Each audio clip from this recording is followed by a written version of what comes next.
5, 4, 3, 2, 1, 0.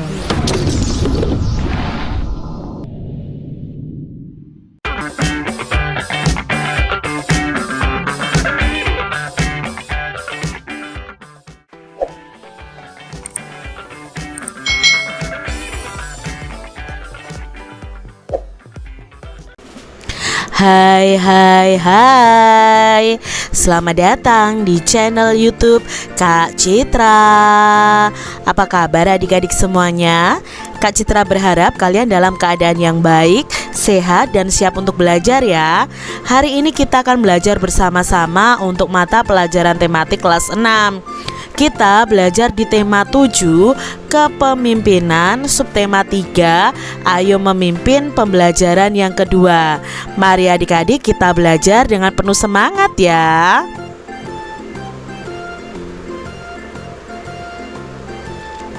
Adik-adik, banyak pemimpin yang dibuat patungnya sebagai bentuk penghormatan untuk mengenang jasa-jasanya. Siapa pemimpin idola kalian adik-adik? Dan adakah patungnya seperti gambar ini? Ya, ini adalah patung dari Insinyur Soekarno dan Muhammad Hatta. Adik-adik, siapakah tokoh yang diwujudkan dalam bentuk patung itu? Ya, tokoh yang diwujudkan dalam bentuk patung itu adalah Insinyur Soekarno dan Bapak Muhammad Hatta. Lalu, apa bahan pembuatannya? Nah, untuk membuat patung ini diperlukan banyak bahan adik-adik.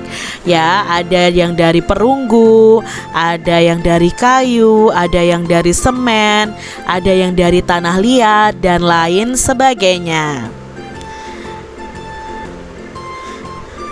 Menurut perkiraanmu, bagaimana cara pembuatan patung itu?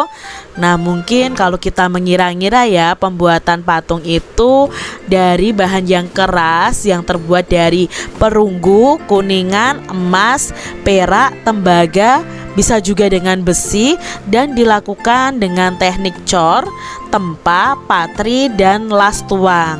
Nah, di sini adik-adik kita akan lebih lanjut mengenal tentang patung. Sebelumnya kita akan mengetahui tentang patung si gale-gale yang dapat menari. Apa itu patung si gale-gale? Yuk kita cari tahu bersama-sama. Nah, pada zaman dahulu kerajaan di Samosir itu dipimpin oleh Raja Rahat. Dia memiliki anak sematawayang bernama Manggale. Suatu saat Raja Rahat ini meminta anaknya untuk berperang melawan musuh di perbatasan. Manggale pun pergi berperang, tetapi dia tidak pernah kembali adik-adik. Dia meninggal dan jasadnya tidak pernah ditemukan. Raja Rahat pun sedih hingga jatuh sakit. Masyarakat setempat ingin menghibur Raja Rahat tadi. Mereka membuat sebuah patung yang menyerupai Manggale dan menamainya si gale-gale. Gale dalam bahasa Batak Toba itu artinya lemas. Pada waktu itu dukun di sana juga ikut membantu memanggil roh Manggale agar masuk ke dalam patung tersebut, sehingga patung si gale-gale ini dapat bergerak-gerak sendiri seperti orang yang sedang menari adik-adik. Wah, unik sekali ya, dan sedikit mistis nih adik-adik ya. Nah, patung si gale-gale ini sampai saat ini masih dapat kita jumpai ketika kalian berkunjung ke Tomok, Pulau Samosir. Hanya saja dalam pertunjukan tersebut patung si gale-gale sudah tidak dimasuki roh lagi. Patung ini dapat bergerak karena digerakkan dengan penggerak mekanis. Nah, ini adalah contoh si patung gale-gale adik-adik, si gale-gale. Nah, artikel ini diambil dari bobo.grid.id. Adik-adik, patung ini dulu bisa diisi oleh roh ya. Nah, sekarang untuk menggerakkannya itu hanya menggunakan alat mekanik sehingga patung ini bisa bergerak dengan sendirinya.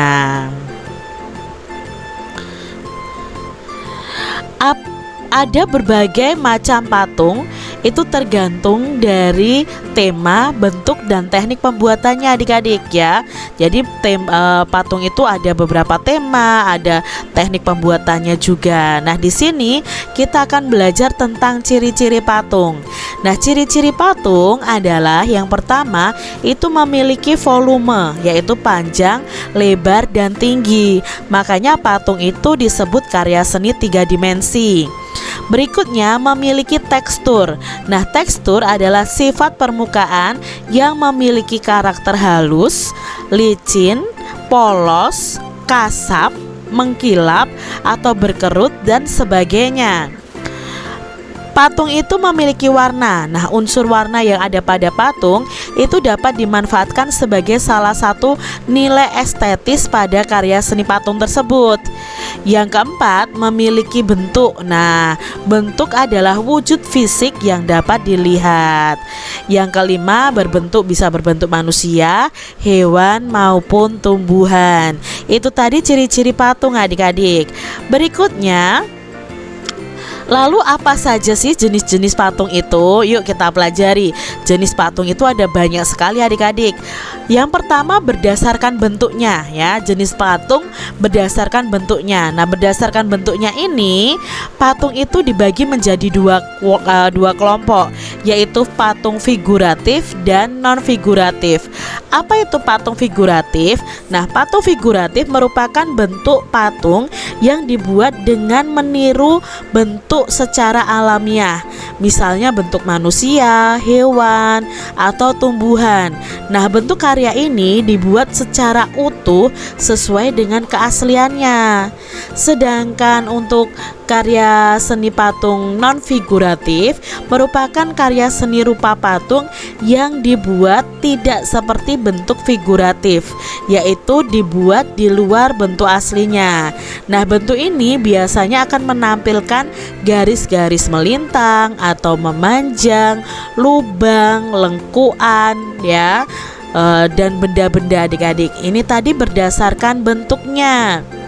Lalu di sini berdasarkan jenisnya patung itu, ini adik-adik dibagi menjadi dua kelompok, yaitu zone de Bose dan relief. Nah, zone de Bose itu adalah bentuk patung yang berdiri sendiri dan terlepas di kanan kirinya. Nah, untuk relief adalah bentuk patung yang menempel pada permukaan dinding. Nah, ini adalah relief adik-adik. Nah, relief sendiri dibagi menjadi tiga, yaitu base relief, yaitu menampilkan bentuk-bentuk yang timbul kurang dari setengahnya. Demi relief itu menampilkan bentuk persis setengah dari bentuknya, dan haute relief ya, menampilkan bentuk yang sama dengan bentuknya. Itu berdasarkan jenis patung berdasarkan bentuknya. Lalu sekarang berdasarkan fungsinya. Nah, berdasarkan fungsinya ada beberapa nih adik-adik ya. Pertama adalah patung religi. Nah, patung religi ini adalah jenis-jenis patung yang dibuat untuk tujuan beribadah. Patung-patung pada zaman dahulu seringkali dibuat untuk kepentingan agama. Misalnya pada era kejayaan Hindu dan Buddha, patung itu dibuat untuk menghormati dewa atau mengenang orang-orang yang diagungkan, misalnya raja atau pemimpin keagamaan komunitas mereka. Yang kedua, patung berdasarkan fungsinya adalah patung monumen ya, gambar di bawah ini. Nah, patung monumen adalah jenis patung yang kedua. Patung monumen ini biasanya dibuat untuk peringatan sebuah peristiwa atau kejadian yang bersejarah. Patung monumen ini juga dibuat untuk mengenang jasa pahlawan yang besar dalam sebuah bangsa atau kelompok kenegaraan. Itu patung monumen. Berikutnya ya, masih berdasarkan fungsinya, ada patung arsitektur. Apa itu patung arsitektur? Nah, patung arsitektur adalah patung yang memiliki nilai estetika dan berfungsi untuk menopang suatu konstruksi bangunan. Nah, patung arsitektur ini mengutamakan kekokohan dan detail-detail keindahan guna untuk memanjakan mata bagi yang memandangnya. Yang keempat, ada patung dekorasi. Nah, patung dekorasi adalah patung yang biasanya berfungsi untuk hiasan pada sebuah bangunan adik-adik. Patung dekorasi ini bisa kalian temukan di sebuah taman, baik taman pribadi maupun taman umum. Tujuannya apa? Tujuannya ya untuk mempercantik atau memperindah pemandangan di sekitarnya. Nah, masih berdasarkan fungsinya, ada yang namanya patung seni. Nah, patung seni ini adalah patung yang dibuat dengan tujuan murni untuk estetika atau keindahan saja. Artinya, fungsi patung seni ini murni untuk dinikmati keindahannya saja dari segi bentuk dan makna yang memahaminya. Nah, patung seni ini biasanya kita akan temukan dalam pameran-pameran kesenian, di museum, dan di sebuah gedung atau tempat yang penting. Berikutnya ada patung kerajinan. Nah, patung kerajinan ini adalah jenis patung yang murni diproduksi untuk tujuan dijual ya. Konsumerisme itu dijual adik-adik ya. Artinya patung kerajinan ini adalah patung yang diperjualbelikan secara bebas dengan berbagai tujuan, baik untuk hiasan rumah, taman, dan lain sebagainya. Lalu jenis patung berdasarkan coraknya. Nah, berdasarkan coraknya sendiri, patung itu ada corak imitatif atau realis atau representatif. Nah, adalah patung yang berdasarkan tiruan dari bentuk alam, berdasarkan bentuk fisik, baik anatomi, proporsi maupun geraknya. Lalu ada yang bercorak deformatif, adalah patung yang telah mengalami perubahan dari tiruan alam lalu diubah menjadi bentuk baru berdasarkan dari imajinasi yang membuat patung. Dan berikutnya ada corak non figuratif atau abstrak, adalah patung yang secara umum sudah meninggalkan bentuk-bentuk alam untuk perwujudannya. Contoh abstrak yang dipengaruhi oleh aliran konstruksi. Nah, patung itu dipandang sebagai bentuk konstruksi, yaitu dari besi, kayu, plat, plastik, kawat, dan lain-lain. Berikutnya, apa saja bahan pembuat patung? Nah, bahan pembuat patung itu ada banyak adik-adik. Yang pertama ada bahan lunak, yaitu bahan yang digunakan itu lunak dan mudah dibentuk, seperti dari tanah liat, plastisin maupun sabun. Jadi kalian bisa membuat patung dari tanah liat, plastisin ataupun sabun. Berikutnya dari bahan sedang, itu bahan yang digunakan tidak lunak dan tidak keras. Misalnya ada kayu sengon, kayu waru, kayu mahoni, kayu randu, dan lain sebagainya. Lalu ada dari yang bahan keras, yaitu bahan yang dapat berupa kayu atau batu-batuan. Misalnya kayu jati, kayu ulin, batu andesit, batu granit, batu marmer, dan lain sebagainya. Lalu ada juga patung yang dibuat dari bahan campuran, yaitu bahan yang bukan berasal dari 3 bahan jenis di atas. Misalnya dari semen, pasir, perunggu, kuningan, emas, dan lain sebagainya.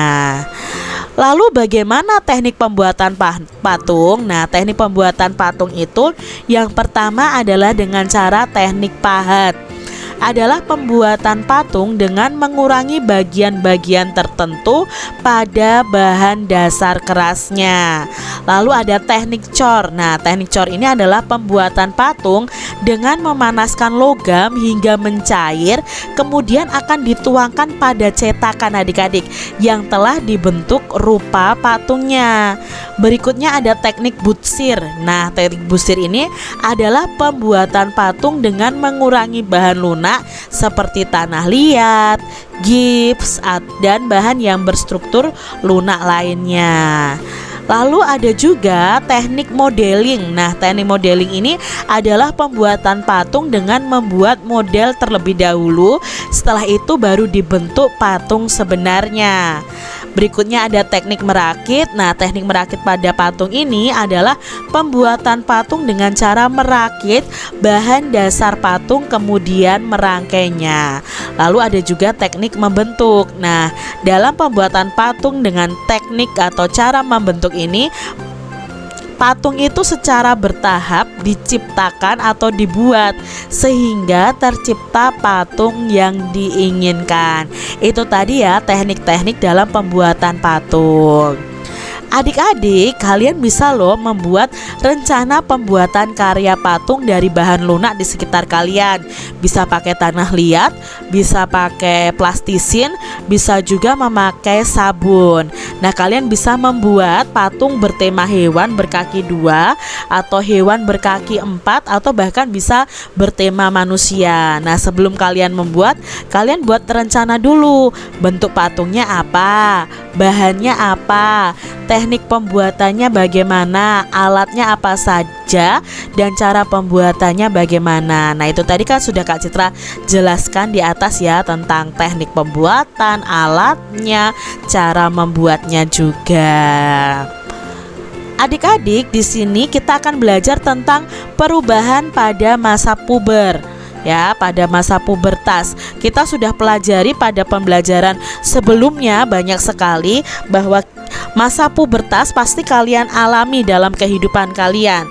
Nah, adik-adik, perlu kalian ketahui masa pubertas itu selalu terjadi perubahan dalam tubuh kita. Yuk kita cari tahu bersama-sama.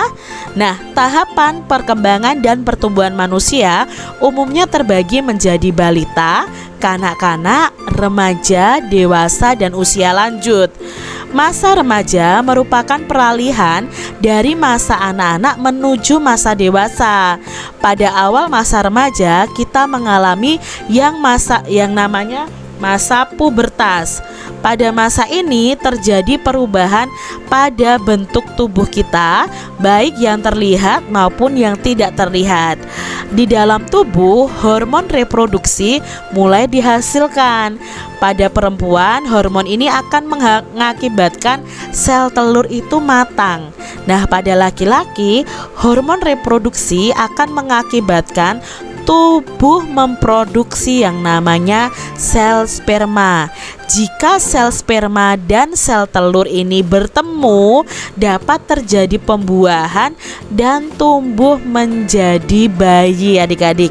Nah, ini yang perlu kalian ketahui, bahwa kalian tuh harus berhati-hati ketika sudah memasuki masa pubertas, karena kalian itu sudah masuk dalam ranah bisa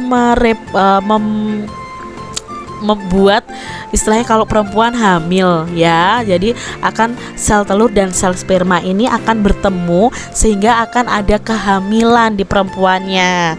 Nah, adik-adik, pada umumnya pada masa ini kesehatan reproduksi remaja akan memperlihatkan ciri-ciri pubertas.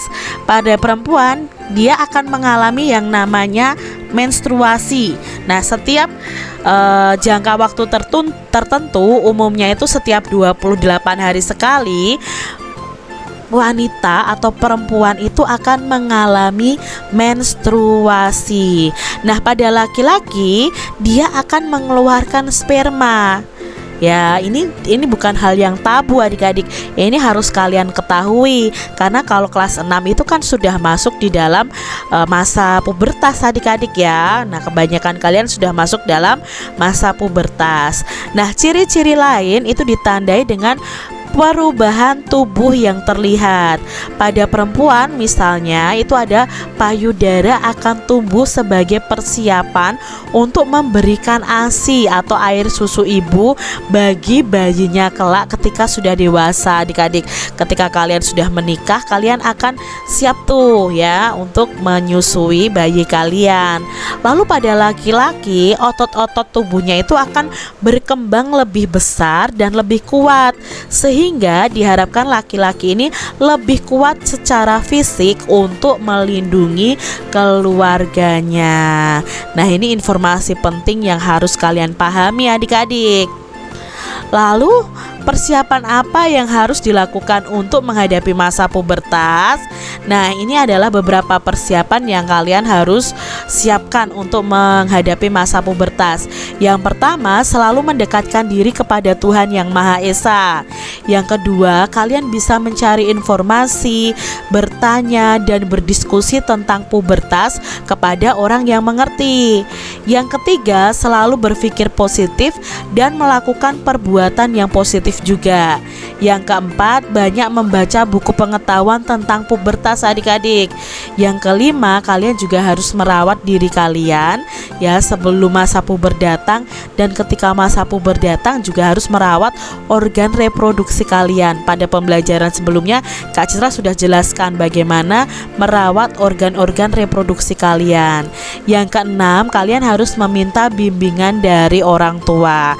Dan kalau di masa pubertas ini kalian tidak boleh melakukan hubungan badan dengan orang siapapun yang berbeda jenis kelamin dengan kita, karena kalian itu sudah siap, untuk laki-laki itu sudah siap membuahi, dan untuk perempuan itu sudah siap dibuahi ya. Kalian harus menjaga diri kalian dengan baik di masa pubertas ini.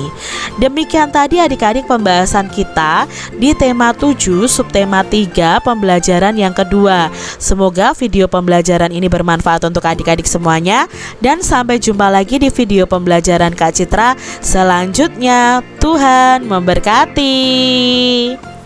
Jangan lupa tekan tombol subscribe, lalu tekan loncengnya, tekan juga tombol like, lalu share ke media sosial kalian. Jangan lupa untuk ikuti media sosial Kak Citra. Terima kasih.